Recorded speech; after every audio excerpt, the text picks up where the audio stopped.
Aku tuh gak bisa diginiin. Namjoon, aku sudah tersakiti.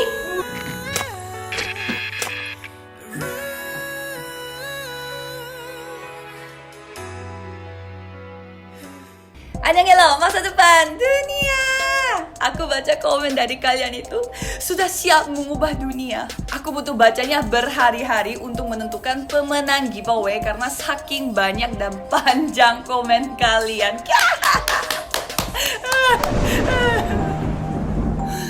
Canda. Aku happy dan bahagia baca komen kalian karena dari sana aku melihat masa depan Indonesia yang sangat cerah.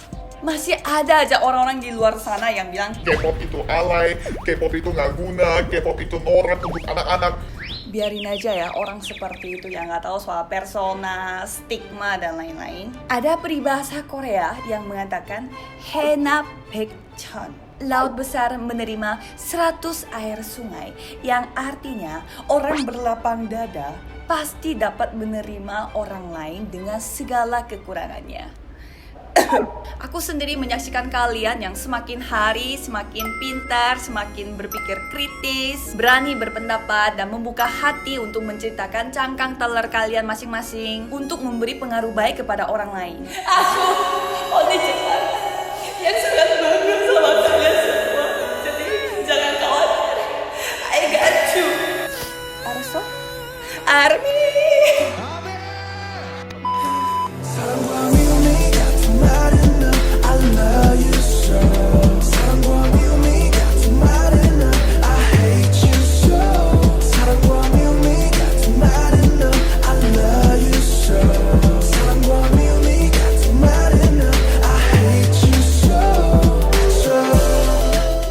Episode V kemarin banyak komen bertanya, kenapa RM bisa jahat gitu sih sama Taehyung? Emang susah ya jagain Taehyung sebagai kakak yang lebih tua gitu? Apalagi Taehyung kan banyak luka gitu loh daripada RM. Kok bisa jahat sih sama Taehyung?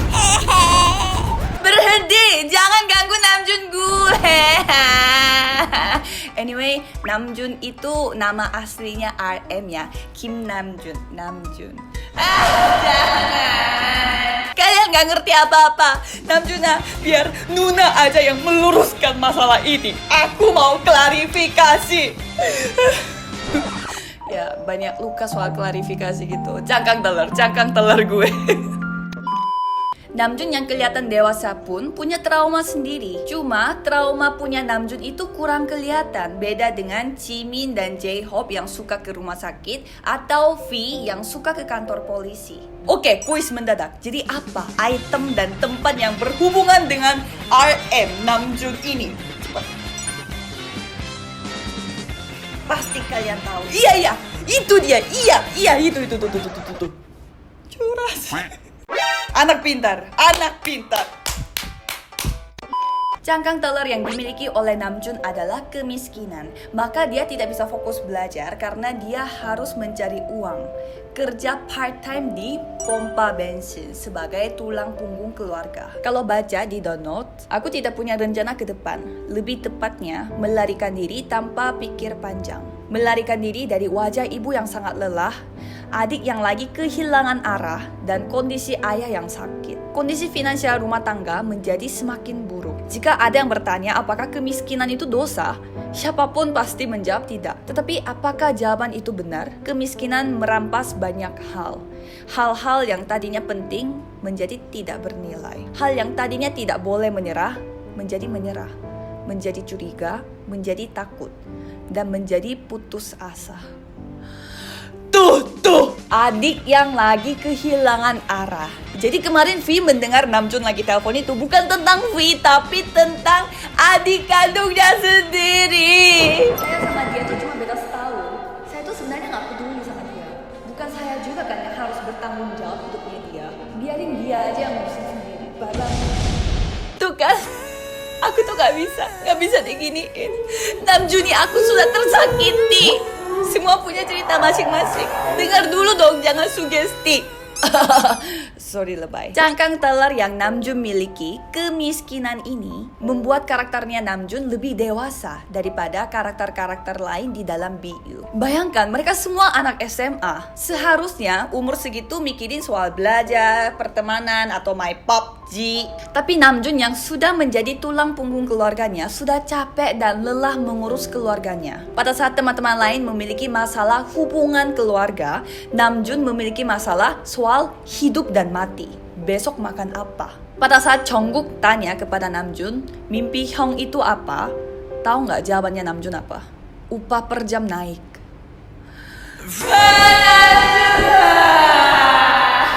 Biar Nuna yang bayar uang kacang kamu. Tapi dipikir-pikir Namjoon jauh lebih kaya aslinya daripada gue yang begini. Ya.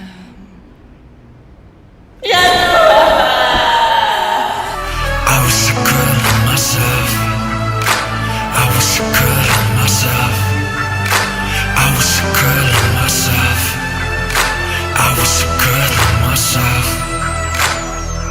Menurut aku, kondisi miskinnya Namjoon ini membuat dirinya wajib mandiri tanpa ada bantuan orang lain. Sehingga wajar dia tidak bisa membantu orang lain atau berkepikiran untuk membantu orang lain. Kita bisa melihatnya dari kasus terbesar dalam BU ini.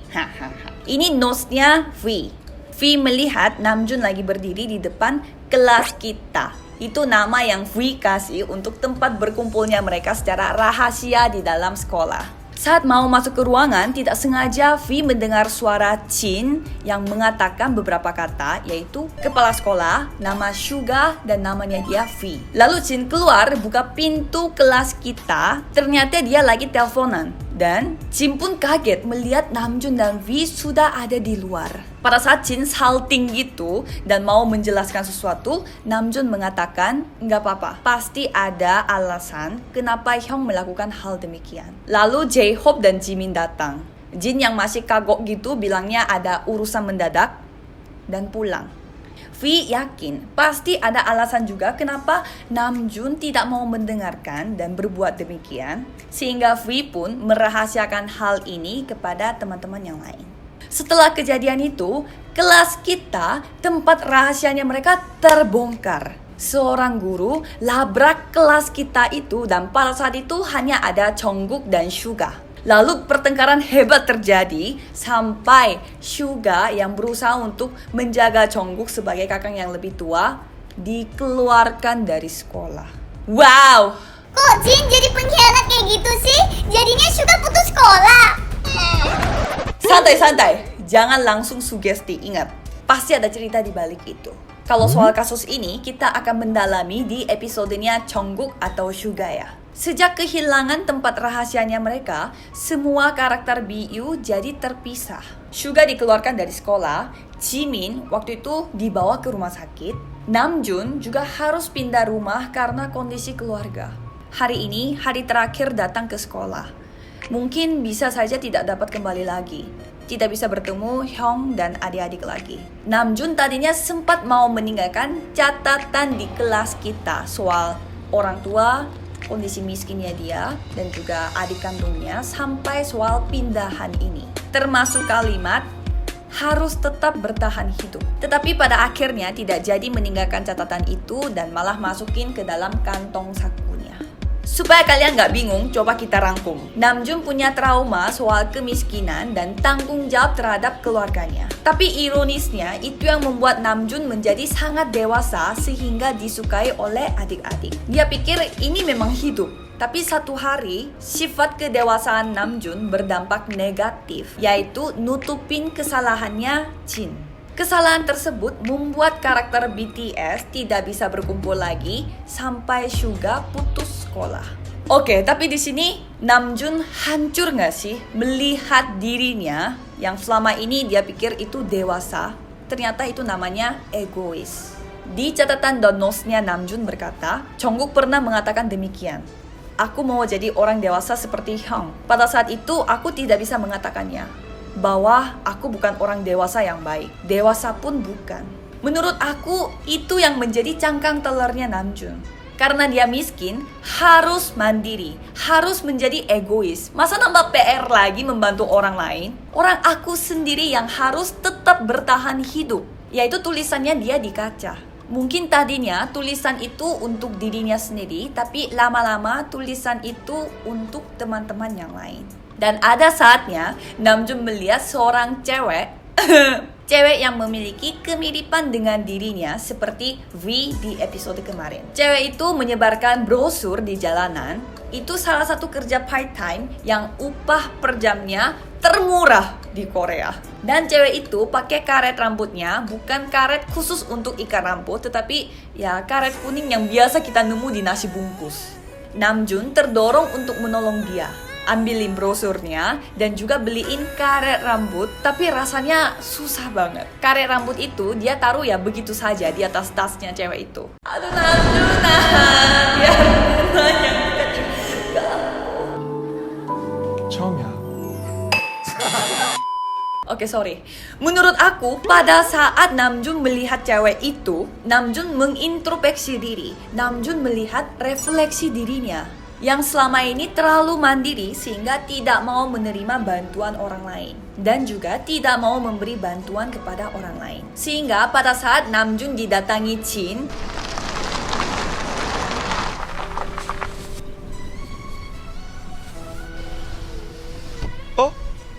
준이 형. 오랜만이다. untuk diajak membantu teman-teman yang lain, dia langsung berubah dan aktif membantu teman-teman lain. Sehingga pada saat cangkang telur itu hancur, Namjoon baru bisa mendengarkan suara pertolongan orang lain yang selama ini dia tidak mau mendengar atau tidak bisa mendengar.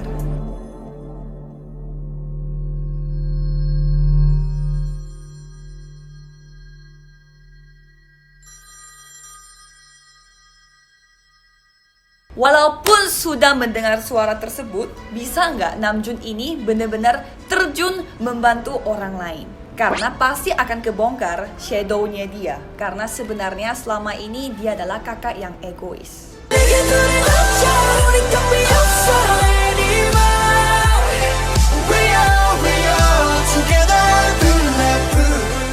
Aku mengalami kesusahan banget untuk membedah episode Namjoon ini karena cangkang telur yang Namjoon miliki itu mirip banget sama aku. Mungkin masalah kemiskinan terlihat umum jika dibandingkan dengan pemerkosaan, kekerasan, atau gangguan mental di episode-episode sebelumnya. Tapi tidak ada yang namanya trauma yang lebih berat atau lebih ringan. Semua sama, cangkang telur yang sangat susah untuk menghancurkannya karena itu sudah menjadi kebiasaan kita, natur kita, dan cara pandang dan berpikir kita. Apalagi aku sudah nonton Bangtanloknya Namjoon dari tahun 2013 sampai video terbarunya dia, VF, di tahun 2020. Aku melihat Namjoon ini bukan hanya di dalam BU saja, tapi aslinya pun memiliki banyak beban dan pikiran, bukan hanya sebagai BTS, tetapi leadernya BTS. 저는 항상 하루에도 수백 번 수천 번 생각해요. 이걸 내가 가지고 있는 아티스트적인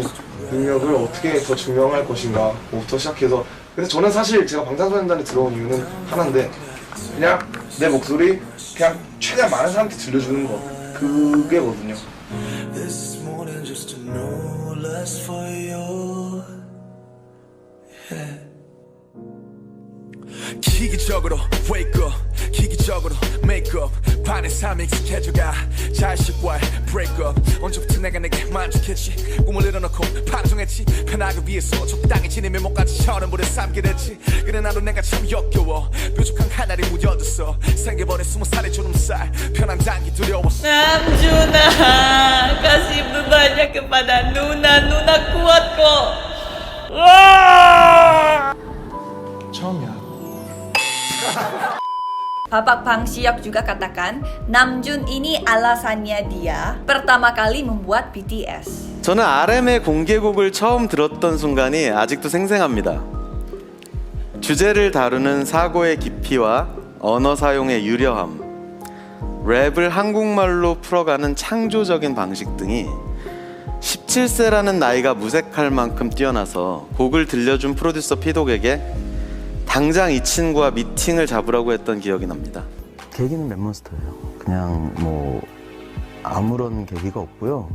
랩몬스터의 랩을 듣는 순간에 이런 친구는 데뷔시켜야지 라고 생각을 했고, Pada saat BTS debut sebagai grup idol dengan konsep hip hop, banyak yang memandang sebelah mata. Karena mereka berasal dari entertainment kecil, lalu banyak musisi hip hop yang meragukan BTS dalam merealisasikan hip hop sebagai idol. Karena waktu itu menjadi idol dan menjadi musisi hip hop itu bertolak belakang seperti magnet berbeda kutub. 그러니까 방탄소년단에 대해서 사실 뭐 팀워크 말하는 거 아이돌 부릅니다. 네, 맞습니다. 뭐 힙합이 아니다 라고 말하는 사람도 있고 네. 아이돌이 무슨 뜻이에요? 우상이죠. 누구의 여자들의 우상이 된다. 아이돌이라는 것은 우리나라에서는 이제 음악적인 것뿐만 아니라 산업적으로도 굉장히 복합적인 개념이잖아요. 그래서 어떤 사람들은 아이돌이라는 이 존재들이 힙합과 어떻게 뭐 어울릴 수 있냐. 이제 보통 아이돌 하시면 이제 화장이나 옷 같은 거 얘기 많이 하시는데, 사실 저희 앨범만 놓고 앨범 들어보셨는지 모르겠지만 사실 앨범 자체는 굉장히 힙합이거든요. 수록곡도 그렇고 뭐 스kit도 다 들어있고 또 아웃도 다 있고. 그럼 그냥 랩 앨범인 것 같아요. 그거는 힙합 앨범이라기보다는 그냥 랩을 한.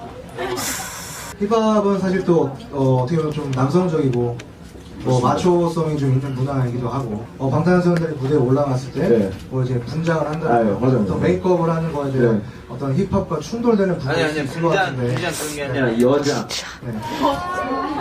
What? Shut the front door. Come on. 그래요? 여자같이 입고 다니는 게 여장이 I 아니에요? didn't hate 누가 so much.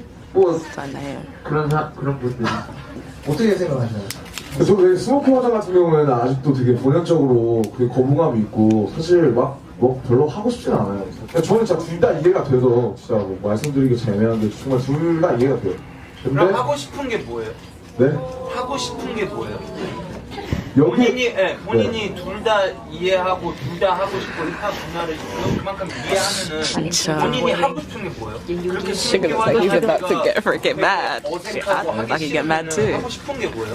그걸 하고 있는 거예요? Come on, 저번 singer. Give it to 방송 me. 때 들어보신 분은 아시겠지만 뭐 레몬스도 그렇고 저도 그렇고 이제 아마 저 같은 경우는 대구에서 계속 음악을 하러 올라오는 것도 있고 레몬스도 이제 계속 음악을 하는 친구였는데 사실 뭐 저 같은 경우는 많은 사람들한테 그냥 제 목소리를 들려주고 제 음악을 들려주고 싶었어요. 그 이유 중에 하나였고 이 친구도 마찬가지고. 아이돌로 데뷔했다는 건 래퍼를 포기한 거 아닌가? 이 노래를 힙합이라고 할 수 있나? 전혀. 방탄소년단 랩 가사? 그것도 가사야. 정말 내가 아티스트인지 아이돌인지 헷갈릴 때가 많다. 나 스스로는 아이돌의 형태를 띈 아티스트라고 생각을 많이 했었는데 사람들의 인식은 제각기 다른 거니까. 그리고 내가 앞으로 보여줄 아티스트적인 면모가 더 많다고 생각을 하고 방금 안무 연습을 끝내고 왔는데 정말 여러 가지 생각이 많이 들었다. 데뷔하면 모든 게 다 잘 되고 뭔가 괜찮을 것 같았는데 정말 또 더 큰 세상을 보니까 더 큰 고민을 하게 되고. Bukan sekedar mau menjadi artis yang hebat dan menginspirasi banyak orang, tetapi dia melihat soal siapa diri aku. Jadi pas banget lah Namjoon membuat lagu Persona dan Reflection. 저는 계속 강조하는 게 데뷔할 때부터 그렇고 그냥 사람으로 계속 얘기하고 싶다. 저도 맨날 싸워요. 이걸 내가 솔직히 진짜 나는 이런 생각도 하고 이런 모습도 가지고 있는 사람인데 이런 것들을 내비치면 걱정하고 힘들어하고 날 안 좋아할까 봐 그런 거를 조금 깨고 싶은 게 좀 되게 크거든요. 데뷔할 때 웃었어요. 엄청 웃었어요. 망할까 봐. 사람들이 싫어할까 봐. 우리끼리 이렇게 야 어떡하냐? 이번엔 어떡하지? 이렇게 하면 좋아해 줄까? 이렇게 하면 싫어할 것 같은데 그런 얘기만 하고 그랬었는데 참 안고 갈 거예요. 저는 잊고 싶지 않아요. 그랬던 기억들 다 잊고 싶지 않아요. 왜냐면 그것도 저희 일부고 그냥 과거의 우리지만 그래도 잊고 싶지는 않고 앞으로 분명히 아픔이 있을 거예요. 시련도 있을 거고. 근데 이제 알아요. 이렇게 많은 사람들이 우리를 믿고 좋아해주고 있다는 걸 잘 알고 있습니다. Puji Tuhannya, mereka telah berhasil bukan sekedar nasional, tapi secara internasional. Namun, pertanyaan pertama yang dimiliki oleh Namjoon, siapa diri aku, itu masih dalam bentuk pertanyaan. 아직도 잘은 모르겠다.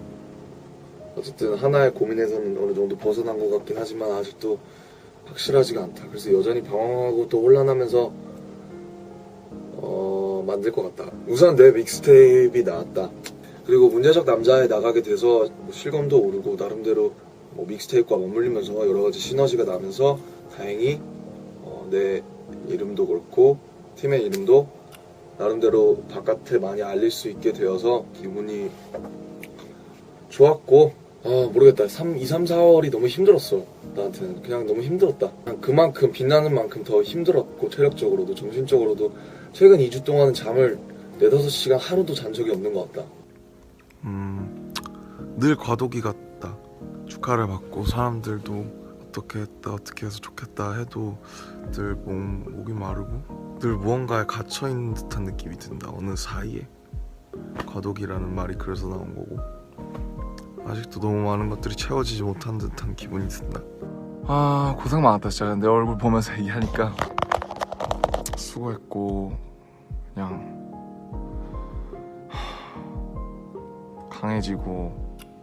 강해진다 하기보다는 좀 괜찮고 잘하고 있다 라고 얘기를 해주고 싶다. 세상을 바꿀 수 있는 법이 딱 2가지가 있다고 한다. 첫 번째 혁명가가 되는 거, 2번째 세상을 긍정적으로 바라보는 거. 난 둘 다 하고 싶다. 둘 다 해낼 것이다. I'm Kim Namjoon and also RM of BTS. I'm an idol and I'm an artist from a small town in Korea. Like most people, I've made many and plenty mistakes in my life. I have many faults and I have many more fears, but I'm gonna embrace myself as hard as I can. And I'm starting to love myself gradually, just little by little. What is your name? Speak yourself. Thank you very much. Satu sisi, aku merasa kagum dengan Namjoon ini yang memiliki cara berpikir yang sangat dalam sampai jadi biasnya aku. Tetapi satu sisi aku merasa kasihan juga membayangkan betapa besar dan banyak beban yang dimiliki oleh Namjoon. Seperti Namjoon di dalam BU-nya, itu bukan salahnya dia. Lingkungan yang membuat dia seperti demikian, ya seperti stigma. Tapi stigma yang kita bahas di sini bukan selalu kelihatan negatif, tapi bisa kelihatan positif seperti kemewahan gitu loh. Soal popularitas sampai punya fans internasional, soal musisi internasional dan lain-lain. Itu bisa menjadi stigma yang membuat Namjoon menderita. 사람들은 너를 스스로를 너무 힘들게 하지 말고 모든 걸 다 가져가지 말고 내려놓으라고 괜찮다고 하지만 그리고 그것밖에 그들이 나에게 해줄 수 있는 말이 없을 것 같고 그게 무한한 애정과 사랑이라는 것도 잘 알고 있지만 지금은 내려놓기보다는 내가 할 수 있는 것들을 잡고 붙잡고 여실히 노력하는 것 그렇게 살고 싶다. 그동안 케어하지 못했던 내 음악들도 좀 만들고 하고 싶다. 그냥 이렇게 흔들리고 고민하고 있는 것들이 난 너무 잘 스스로 살고 있다고 생각한다. Kalau menurut kalian bagaimana? Ternyata menjadi diri kita sendiri itu butuh proses yang sangat menyakitkan. Walaupun sudah dalam posisi sukses seperti BTS. Apakah kalian tetap mau mencari jati diri kalian? Atau kompromi dengan lingkungan dan membuat persona baru supaya tetap aman? Gila, dalam banget. Aku aja bingung, serius. Ini yang membuat aku berdoa setiap hari. Jadi pada saat aku sempat baper membuat skrip ini, aku nangis loh. Dan aku berdoa bukan hanya untuk aku, tetapi untuk Namjoon dan BTS dan semua orang yang ada di dunia ini. Karena menurut aku itu bisa menjadi pertanyaan yang sangat simple. Tinggal tanya kepada pencipta kita. Jadi kalau kalian bagaimana caranya? Tolong berbagi pendapat kalian di kolom komen di bawah ini ya. Oke, terima kasih porahe kalian semua. Dan hari ini aku mau tutupi dengan kata God bless you. Annyeong.